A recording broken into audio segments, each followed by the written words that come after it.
Falar de relacionamentos é falar de uma série de fatores. Relacionamentos não são apenas. A primeira coisa que as pessoas pensam quando fala essa palavrinha relacionamentos é um relacionamento conjugal, afetivo, né? De um casal, parceiro, parceira. Quando na verdade relacionamentos é muito mais abrangente do que isso. Entra pais e filhos, entra relacionamentos no ambiente de trabalho, entra relacionamentos com parentes, relacionamentos com irmãos, com amigos, com vizinhos. E aí a gente precisa analisar várias situações e várias dificuldades que existem nos relacionamentos. Na psicologia positiva é importante falar sobre relacionamentos, porque se a gente fala de emoções positivas, falar de emoções positivas sem considerar os relacionamentos que a gente cultiva, que a gente possui ao nosso redor, é algo muito incompleto, porque os relacionamentos são elementos decisivos para provocar em nós ou emoções positivas, alegria, orgulho, diversão, serenidade, paz, ou emoções positivas, ou emoções negativas, tristeza, raiva, ódio, culpa. Enfim, muitas das nossas emoções são consequências dos relacionamentos que nós temos. Algumas nós podemos cultivar de forma isolada, sozinhos, e outras, mas a grande maioria delas está ligada a relacionamentos. Então, não adianta a gente, e quando a gente fala sobre isso, não adianta a gente pensar de relacionamentos e focar somente nos relacionamentos afetivos. Nós temos que ter habilidades de nos relacionar de forma muito ampla. Esse foi um campo que eu tive e tenho, né? Tive muita curiosidade, até pessoalmente, para eu poder saber lidar com algumas situações difíceis. Todos nós temos pessoas ao longo da nossa vida que são pessoas de convivência difícil, que são pessoas onde os conflitos são muito fáceis de acontecer.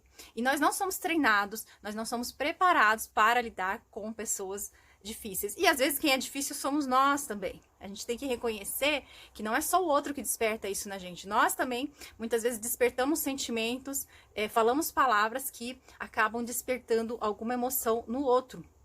Então, a pedra-chave da parte de relacionamentos é a comunicação. É como a gente se comunica, não só pelas palavras, verbalmente, mas a comunicação não verbal, como a gente olha, como a gente se posiciona, a nossa postura diante do outro, a indiferença, a disponibilidade de ouvir e escutar o outro. E a forma como o tom de voz que a gente se dirige, a forma como a gente interpreta o outro, as coisas, as ações que o outro realiza. Um outro tópico bastante interessante, e agora sim vou falar sobre a parte de relacionamentos afetivos, né, de casais, e que é muito trazido aí nas pesquisas da psicologia positiva, é como lidar com o tédio nos relacionamentos, que é um problema geral que muitos casais no consultório, na terapia, eu já atendi casais que trouxeram muito também essa questão. Então, o que a psicologia positiva traz de recursos para lidar com isso? Porque ao longo do tempo as pessoas entram num processo de adaptação, assim como a gente entra em qualquer outro tipo de com qualquer outro tipo de atividade, contexto, objetos também, a gente se adapta muito fácil a tudo que a gente tem na vida, e isso não é muito diferente com relacionamentos. Então, um outro contexto também importante que é trabalhado, o contexto do ambiente de trabalho. Eu procuro levar alguns treinamentos em empresas. Uma das grandes reclamações, eu trabalhei no serviço público, trabalho no serviço público já há muitos anos, e não só no serviço público, como no serviço particular, uma das grandes demandas de problemáticas no ambiente de trabalho são os relacionamentos interpessoais. A dificuldade de lidar com um colega de trabalho, a dificuldade de lidar com o chefe de lidar com o seu colaborador. Enfim, são diversas relações diferentes de trabalho que também dificultam. Isso também vai para o ambiente educacional, para o ambiente universitário, para o ambiente escolar, enfim. Os relacionamentos estão presentes, e também para o relacionamento entre pais e filhos, né? A gente tem a disciplina positiva, que é uma área que não está ligada diretamente à psicologia positiva, mas também acaba trabalhando com conceitos e tendo o objetivo final, o bom relacionamento entre pais e filhos. Então a gente a disciplina positiva oferece também muitos instrumentos, muitas orientações para os pais, de como ter uma comunicação mais efetiva com os filhos, de como ter um direcionamento e não perder o respeito dentro dessa relação entre crianças e pais, ou adolescentes e os pais. Então, como ter uma forma de se comunicar mais eficaz. E a gente também fala aí sobre os hormônios, né, da felicidade, a ocitocina, a parte da relação da confiança, né, que como que a ocitocina está ligada ao processo de confiança, como que isso também se opõe à nossa reação diante do estresse. Então, fala-se um pouco sobre isso. E fala-se também, quando a gente fala de relacionamentos, não dá para deixar de lado a parte das amizades. Então, como cultivar e manter amizades positivas, de formas diversas, seja elas, hoje em dia existem as amizades não só presenciais, mas as virtuais também.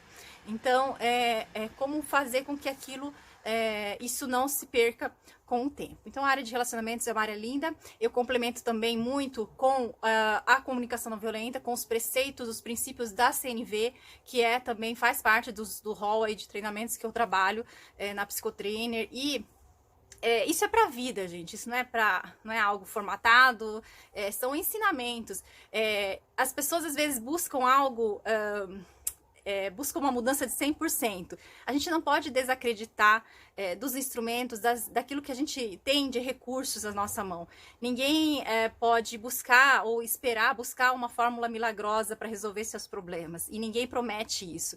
Mas qualquer tipo de ação é melhor do que a não ação.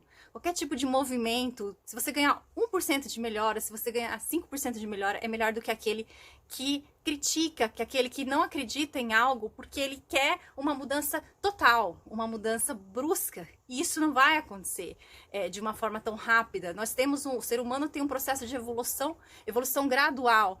E então aqui achar que algo não vai funcionar porque você quer uma mudança total é algo muito mais prejudicial do que aquele que acredita e faz algum tipo de movimento, tenta uma busca, tenta uma leitura, tenta